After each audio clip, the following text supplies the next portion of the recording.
Lieutenant Colonel Joshua Nelson and board-certified gastroenterologist Dr. Mark S. Salem joins us now to discuss inflammatory bowel disease, an issue many of our military veterans are dealing with. So welcome to the show. Thank you for having us. Thank you. Yeah, let's shine some light on this. What exactly is inflammatory bowel disease? Yeah, so Crohn's disease and ulcerative colitis are the two common forms of inflammatory bowel disease that cause chronic inflammation in the gastrointestinal tract. Ulcerative colitis is a condition of the large intestine in which the lining of the colon becomes inflamed and develops tiny open sores or ulcers. In comparison, Crohn's disease can affect any portion of the GI tract, but more commonly affects the small intestine and colon. These are both chronic conditions that are characterized by periods of remission and flare. And I mentioned that many veterans are dealing with this, but about how many approximately? Yeah, so to put in perspective, probably about 3 million Americans are affected with inflammatory bowel disease. When we look at the veteran population specifically, some estimates range anywhere from 50,000 to 75,000 veterans that are living with this. And so what are the symptoms people should be looking out for, and how exactly is it diagnosed? Yeah, so symptoms really can vary between every individual, and most commonly can include some combination of diarrhea, urgency, bleeding in the stool, abdominal pain, nausea, vomiting, and weight loss, as well as low appetite and anemia.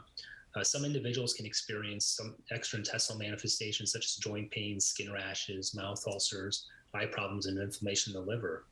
The diagnosis is made starting off with a good history and physical with your physician, which can order laboratory tests, stool tests, as well as imaging if needed, and ultimately a colonoscopy, which is a small flexible tube with a camera on it, is used to look inside the colon and look for inflammation, ulcers, and take biopsies, which we can look at under the microscope and make that diagnosis. And so let's talk about then maybe some tips that veterans should be aware of to help them navigate life with IBD. Yeah, and that's a great question, is where do I go? What do I look for when I've received the diagnosis of inflammatory bowel disease, whether it's ulcerative colitis or Crohn's? A good first step to go to is obviously the Crohn's Colitis Foundation. They can be found at www.crohnscolitisfoundation.org/veterans. Number two is, I think individuals need to be completely open and honest with themselves with the symptoms that they are experiencing, and having those discussions with your immediate family, extended family, to start to build that care circle. There are specialists out there that can help you navigate this not popular, not fun to talk about type of the disease. I was diagnosed in 2017. Medications did not work for me. I did not respond. I had my colon removed in November of 2018, so I didn't even have it for a year.